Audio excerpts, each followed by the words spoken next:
एक बार एक गांव के बाहर कुछ दूरी पर एक संत कुटिया बनाकर रहते थे। सभी लोग अपना काम खत्म करके वहां उपदेश सुनने जाते। सब बहुत प्रसन्न थे। लेकिन कभी कभी क्या परेशानी आती थी कि गुरुजी के पास सिर्फ एक ही लंगोट था। कई बार वो गीला रहता तो गांव वालों को बहुत ज्यादा इंतजार करना पड़ता था। तो ये एक बड़ी समस्या थी, तो उनके शिष्यों ने सोचा कि गुरुजी के पास इसका सॉल्यूशन लेके जाते हैं।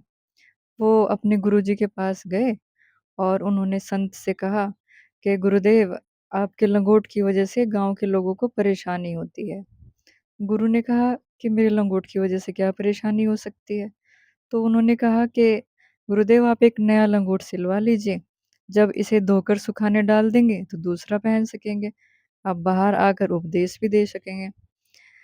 इस पर उन्होंने कहा, नहीं बेटा, एक ही लंगोट बहुत है, अधिक की आवश्यकता नहीं है मुझे। और साधु को जितना कम हो उतना अच्छा। लेकिन वो शिष्यों को तो अपनी पड़ी थी। उन्होंने कहा, आप हमारी विनती स्वीकार कर लीजिए गुरुदेव। इससे आपकी साधना में भी कोई बाधा नहीं आएगी और आप अधिक लोगों का कल्याण कर पाएंगे। कृपया आप इसकी अनुमति हमें दे दीजिए। उन्होंने बहुत उनको विवश कर दिया। उन्होंने कहा, ठीक है बेटा, तुम्हारी भावना शुद्ध है तो तुम एक लंगोट सिलवा दो। लंगोट सिलवाया गया। अब प्रवचन अच्छे से होने लगा। कोई बाधा नहीं आ रही थी। लेकिन कुछ समय बाद क्या हुआ कि जो दूसरा लंगोट टंगा रहता था उसको चूहों ने काट दिया। अब ये समस्या बन गई। इस पर उनके शिष्यों ने कहा कि हम एक बिल्ली पाल लेते हैं, वो आपकी लंगोट की रक्षा करेगी, क्योंकि वो सारे चूहों को खा जाएगी। अब गुरुदेव थोड़ा विचार में पड़ गए कि अब बिल्ली पालें तो कैसे। फिर भी चलो, उन्होंने हामी भर दी।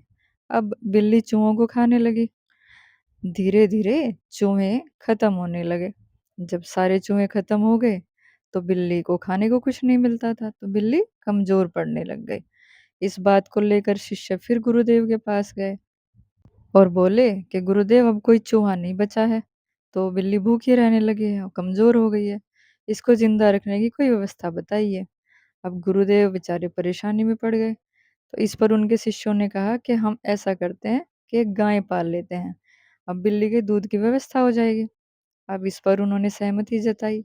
गाय पाली गई। अब बिल्ली को दूध मिलने लगा। बिल्ली स्वस्थ हो गई। कुछ समय बाद शिष्य फिर गुरुजी के पास आए और बोले कि बिल्ली को जिंदा रखने के लिए गाय तो पाल ली गई है, उसे दूध भी पिलाया जा रहा है, लेकिन एक समस्या है। तो गुरुजी फिर बोले कि क्या समस्या हो गई है। तो इस पर वो बोले कि अब हमारे पास इसको ध्यान रखने के लिए कोई नहीं है। गाय का चारा देना, पानी पिलाना, साफ सफाई करना, उसका ध्यान रखना जरूरी है। गुरुजी बोले, हाँ बात तो सही है। गाय की सेवा करने के लिए, देखभाल करने के लिए हमें किसी को नियुक्त करना होगा। उन्होंने कहा कि गांव में एक विधवा रहती है, वो इसकी देखभाल अच्छे से कर लेगी। वो बहुत परिश्रमी और बहुत सरल है। गुरुदेव बड़े खुश हुए, बोले ये तो बड़ी अच्छी बात है, आप उनको सेवा अवश्य सौंप दीजिए। वो तैयार हो गए। अब वो शिष्य गए उस माता के पास और उससे बोला कि माता, यदि आप हमारी गाय की सेवा कर लेंगी तो पुण्य का कार्य होगा। क्योंकि कुटिया के जो गुरुजी हैं वो तो अपनी साधना में और अपने उपदेश में व्यस्त रहते हैं। तो विधवा माता तैयार हो गई, उन्होंने ये स्वीकार कर लिया। अब वो रोज बहुत प्रेम से गाय की सेवा करने लगी। वो हर रोज सुबह सुबह अपने घर से कुटिया तक आती, फिर सेवा का कार्य करती और फिर शाम को वापस गांव लौट जाती। एक दिन शिष्यों ने गुरुजी से कहा, गुरुदेव, वह विधवा महिला रोज दूर से आती है, सेवा करती है, वापिस जाती है, वह अकेली रहती है, उसे बहुत कष्ट होता होगा। तो गुरुजी बोले, तो फिर हमें इसका क्या सलूशन निकालना चाहिए। वो बोले कि यदि आप उससे विवाह कर लें तो वह यहीं आपके साथ रह लेगी और उसकी भी देखभाल हो जाएगी और गाय के साथ साथ आपकी भी अच्छा सेवा कर सकेगी। अब गुरुदेव तो बेचारे सोच में पड़ गए। कुछ देर विचार किया उन्होंने और विचार करके उन्होंने इसके लिए सहमति जताई। फिर शिष्यों की इच्छा अनुसार उन्होंने शादी कर ली। अब विधवा महिला भी खुश रहने लगी और गुरुजी की भी सेवा होने लगी। कुछ समय बाद उनके 2-3 बच्चे हो गए। अब गुरुजी बेचारे अपनी जो साधना करते थे, वो तो एक तरफ रह गई। उनकी परेशानी का कारण बन गया, वो तो गृहस्थ आश्रम में प्रवेश कर चुके थे। अब उन्होंने अपने शिष्यों को बुलाया और बोला कि तुम्हारी दूसरी लंगोटी के चक्कर में देखो क्या हो गया। मैं मोहमाया के जाल में फँस गया हूँ। कितना अच्छा पहले था कि मैं प्रसन्न रहता था, भगवान की साधना करता था और सब लोगों को उपदेश करता था। वो सब मिट्टी में मिल गया।